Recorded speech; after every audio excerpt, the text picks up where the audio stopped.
Halo, selamat pagi anak kelas 1. Berjumpa lagi dengan Pak Guru pada kesempatan kali ini. Bagaimana kabar kalian hari ini? Pak Guru harapkan semuanya dalam keadaan sehat dan semangat untuk mengikuti pembelajaran. Jangan lupa sebelum belajar nanti kalian persiapkan dulu alat-alat tulisnya sambil mendengarkan penjelasan dari Pak Guru. Dan jangan lupa untuk berdoa sebelum belajar. Salam sehat dan semangat. Pada kesempatan kali ini kita akan belajar di tema 8 peristiwa alam, subtema 1 peristiwa siang dan malam.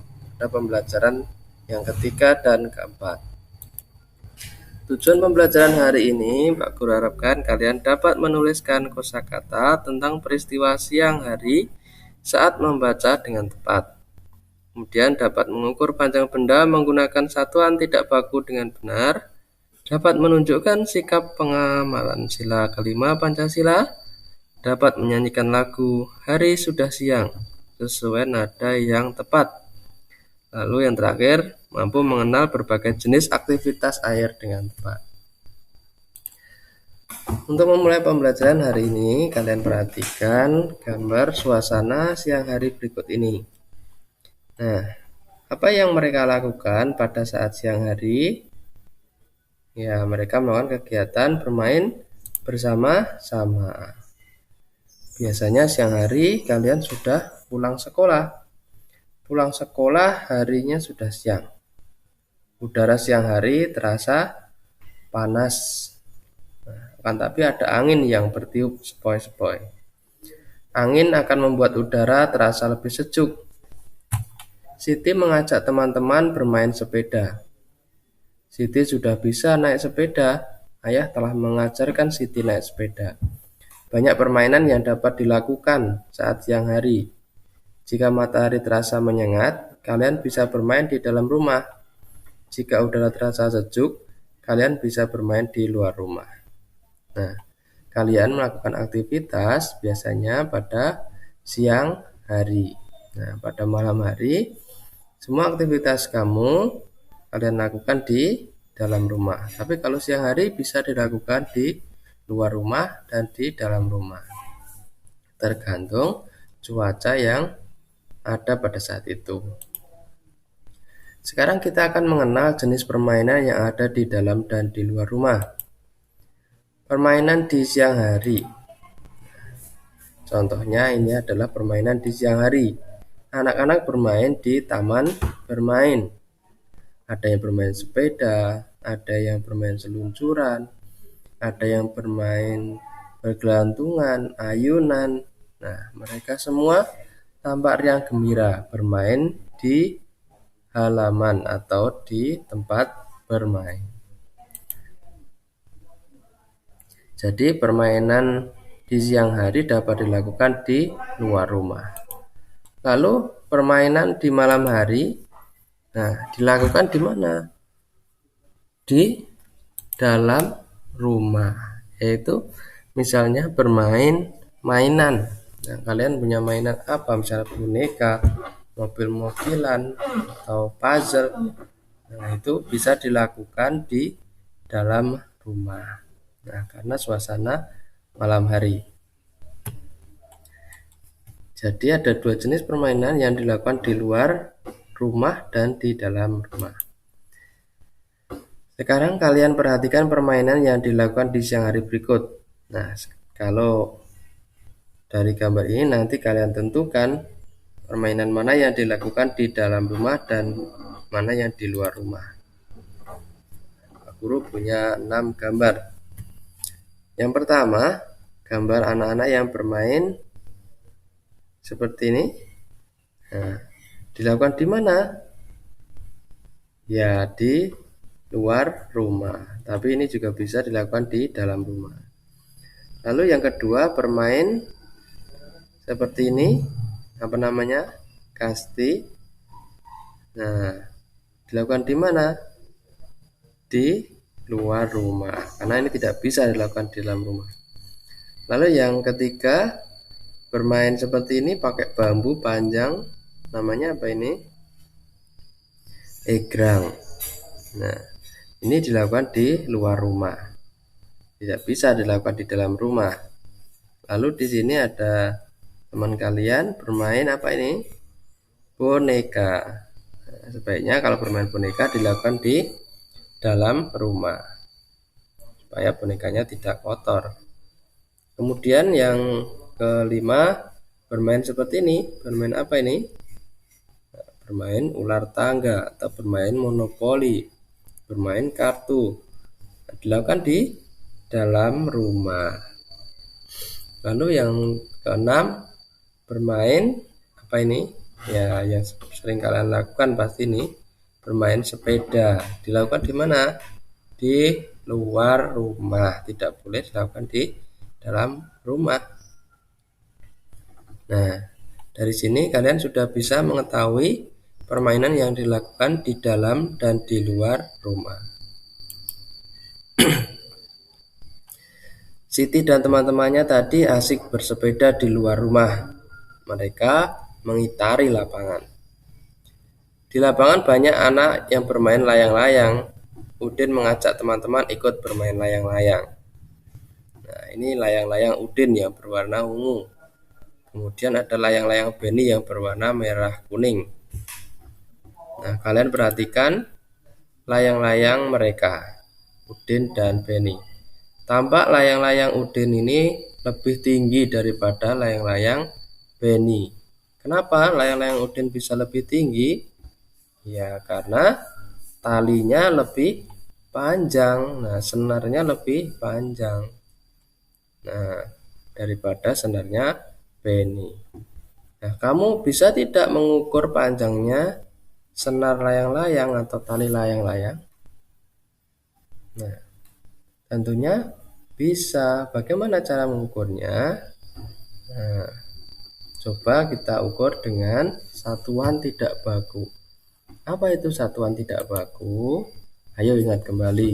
Di pembelajaran sebelumnya, Pak Guru sudah mengenalkan kalian dengan satuan tidak baku.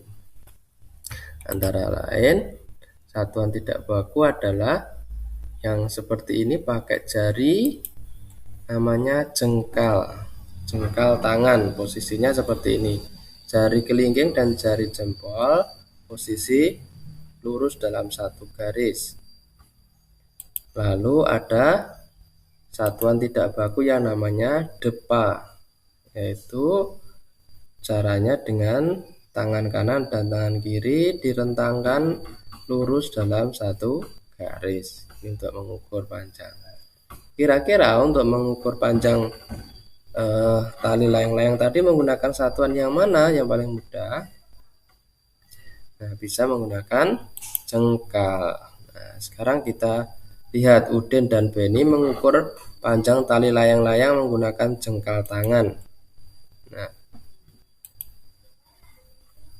yang pertama, layang-layang Udin diukur dengan jengkal tangan seperti ini. Nah, yang pertama dari sini. Nah, jengkalnya 1, 2, 3, 4 sampai di sini. Nah, jengkalnya sudah sampai di sini. Berarti ada berapa? Berapa jengkal? Ada 29 tambah ini 30 jengkal. Lalu layang-layang Beni talinya juga diukur menggunakan jengkal. Talinya direntangkan kemudian diukur pakai jengkal. Hingga panjangnya mencapai 19, yang ini berapa berarti? 20 jengkal. Jadi kesimpulannya panjang tali layang-layang Udin 30 jengkal, panjang tali layang-layang Beni 20 jengkal. Tali layang-layang Udin jadi lebih panjang daripada tali layang-layang Beni. Nah, setelah diukur kita dapat memastikan bahwa tali layang-layang Udin lebih panjang daripada tali layang-layang Beni. Nah, jengkal dan depa disebut sebagai satuan tidak baku. Satuan tidak baku yang lain bisa menggunakan ukuran pensil, pulpen lidi, langkah kaki, korek api, dan lain-lain. Nah, jadi cara mengukur satuan tidak baku tidak hanya menggunakan jengkal dan depa ya, bisa menggunakan yang lainnya, bisa menggunakan langkah kaki, bisa menggunakan lidi, pulpen. Nah, itu satuan-satuan yang tidak baku. Sekarang mari kita berlatih mengukur panjang benda menggunakan satuan tidak baku. Yang pertama kita akan mencoba mengukur panjang ikat pinggangmu menggunakan pensil dan jengkal. Jadi kalian cari ikat pinggangmu, lalu direntangkan, dipanjangkan. Kamu ukur menggunakan pensil. Nah, nanti ada berapa pensil. Nah, jadi contohnya nanti kamu rentangkan ikat pinggangmu. Ini misalnya ikat pinggang. Ikat pinggang kan ada kepalanya ya di sini. Nah, kemudian kamu ambil pensil. Lalu digunakan untuk mengukur. Nah, 1, 2, 3, 4. Nah, ada berapa pensil nanti. Kemudian yang kedua masih ikat pinggang yang diukur, tapi mengukurnya menggunakan jengkal. Bagaimana tadi jengkal? Yaitu dengan meluruskan jari jempol dan jari kelingking. Nah, 1, 2, 3, dan mengukur berapa panjang ikat pinggangmu, berapa jengkal. Jika sudah mendapatkan angkanya, kalian tuliskan. Itu ya, kalian berlatih. Lalu kemudian, nah ini contohnya menggunakan pensil seperti ini, menggunakan jengkal seperti ini caranya. Ada berapa? Lalu yang kedua panjang lenganmu. Nah, berapa pulpen dan berapa jengkal. Tentunya yang kalian ukur adalah lengan yang kiri. Nah, ini contohnya mengukur menggunakan pulpen. Nah, berapa pulpen. Nah, kalau mengukur menggunakan jengkal seperti ini. Nah, tapi yang diukur lengan. Gitu ya. Yang ketiga kalian ukur meja. Nah, di rumah kamu ada meja kan? Nah, kalian ukur mejanya, tapi menggunakan lidi dan jengkal. Nah, menggunakan lidi kalian cari lidi dan kalian ukur menggunakan lidi. Lalu setelah itu kalian ukur menggunakan jengkal, berapa panjang mejamu. Nah, kalau sudah dapat tiga-tiganya kalian tuliskan. Selanjutnya urutkan berdasarkan hasil pengukuranmu dengan jengkal. Nah, kita pakai yang angka dari jengkal tadi. Lalu kalian urutkan dari yang paling panjang. Jadi misalnya panjang ikat pinggangnya berapa jengkal, panjang lenganmu berapa jengkal, panjang mejamu berapa jengkal. Nah, terus kalian urutkan dari yang paling panjang. Kamu buat seperti nomor 1 yang paling panjang apa? Tadi misalnya ini ikat pinggang ada 10 jengkal. Terus yang kedua apa? Meja misalnya berapa jengkal. Yang ketiga apa? Tadi yang diukur. Nah, kalian ukur, kalian tulis berapa jengkal. Itu ya. Jadi kalian urutkan dari yang paling panjang, tapi yang jengkal saja. Kita lanjutkan. Dalam mengukur harus dilakukan dengan benar. Nah, terutama dalam menuliskan hasil ukuran harus dilakukan dengan benar. Dalam bersikap sehari-hari pun kita harus benar, bersikap adil kepada teman-teman, selalu berbuat baik kepada sesama. Nah, sikap-sikap itu adalah sikap yang mencerminkan pengamalan sila kelima Pancasila. Kalian ingat sila kelima Pancasila? Ya, yang lambangnya padi dan kapas itu loh. Nah, sila kelima Pancasila itu artinya melambangkan kelembutan dan kebaikan. Nah, kapas maksudnya. Yang kapas itu kalian tahu kan, lembut. Nah, itu melambangkan kelembutan dan kebaikan. Lalu kapas itu warnanya putih, melambangkan kebenaran. Nah, bunyi sila kelima adalah keadilan sosial bagi seluruh rakyat Indonesia. Masih ingat bukan? Lalu sikap apa yang harus kita lakukan agar sesuai dengan sila kelima Pancasila? Sikap apa coba? Nah, tadi sudah dijelaskan bahwa sikap yang sesuai sila kelima antara lain adalah bersikap adil, berbuat baik kepada sesama. Nah, kalau kalian pernah tidak bersikap adil kepada sesama? Nah, coba kalian ingat-ingat, kalian pernah tidak melakukan sikap adil kepada sesama? Nah, kalau sudah pernah, adilnya kepada siapa? Apa kepada adik, atau kepada teman, atau kepada orang tua, atau kepada saudara? Nah, kepada siapa kamu bersikap adil? Coba kalian tuliskan. Nah, misalnya Pak Guru pernah bersikap adil kepada adik dalam membagi makanan pada adik. Nah, sekarang coba kalian ingat-ingat sikap kalian apa yang mencerminkan sikap adil kepada sesama. Nanti kalian tuliskan di buku kalian ya. Yang selanjutnya, pada siang hari matahari bersinar cerah. Benny mengajak teman-temannya bermain, tapi diajak bermain di kolam renang agar tubuh terasa makin segar. Tidak lupa sebelum masuk ke kolam renang, Benny mengganti pakaiannya dan melakukan pemanasan terlebih dahulu. Nah, di sini ada gambar Benny yang sedang berdiri di kolam. Nah, ini gambar Benny berdiri di kolam. Yang kedua, Benny mencoba membungkuk kepalanya dimasukkan ke dalam air dalam hitungan 1, 2, 3 untuk mengatur pernafasan. Nah, mencoba untuk menyelam dalam 3 kali hitungan. Lalu dia memunculkan kepalanya lagi untuk bernafas.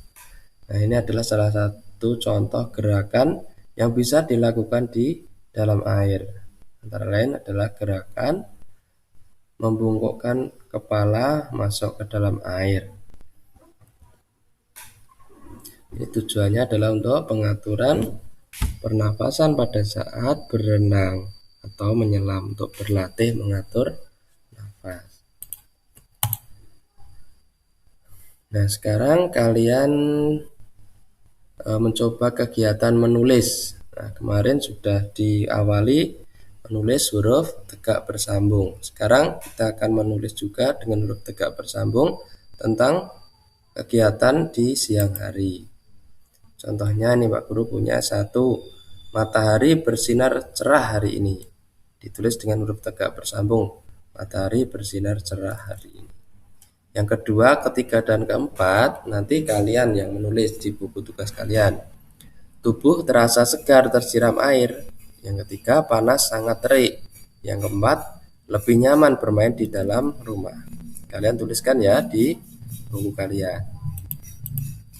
Selesai bermain di kolam renang, Edo mengajak teman-teman bermain musik. Edo mengatur gelas yang berjajar, kemudian Edo mengisi gelas dengan jumlah air yang berbeda. Edo memukul gelas yang diisi air menggunakan sendok. Pertama, Edo memukul gelas yang diisi air penuh, lalu memukul gelas yang diisi air sedikit. Dari gelas dan air akan terdengar nada-nada. Ada nada tinggi dan ada nada rendah. Nah, ini kegiatan yang dilakukan Edo dan kawannya. Dia menjajarkan gelas, kemudian diisi dengan air dan dipukul dengan sendok. Ternyata suara yang dihasilkan dari pukulan sendok ke dalam gelas itu berbeda-beda. Ada yang nadanya tinggi, ding, ada yang nadanya rendah, ding, gitu. Nah, ini adalah pengaruh dari jumlah air yang dituangkan ke dalam gelas.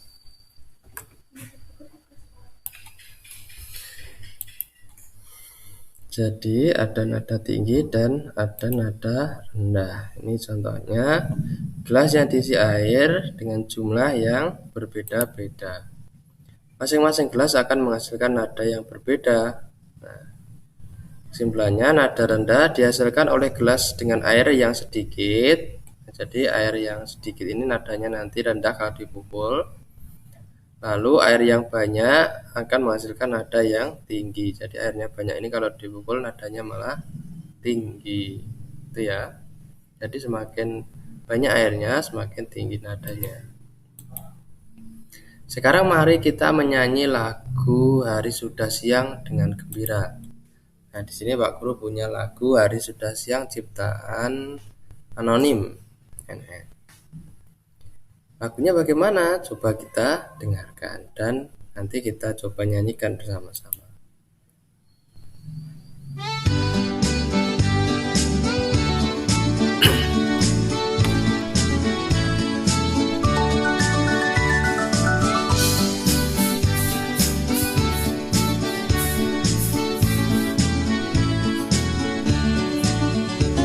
Hari sudah siang, ibu guru pulang sekolah karena waktu.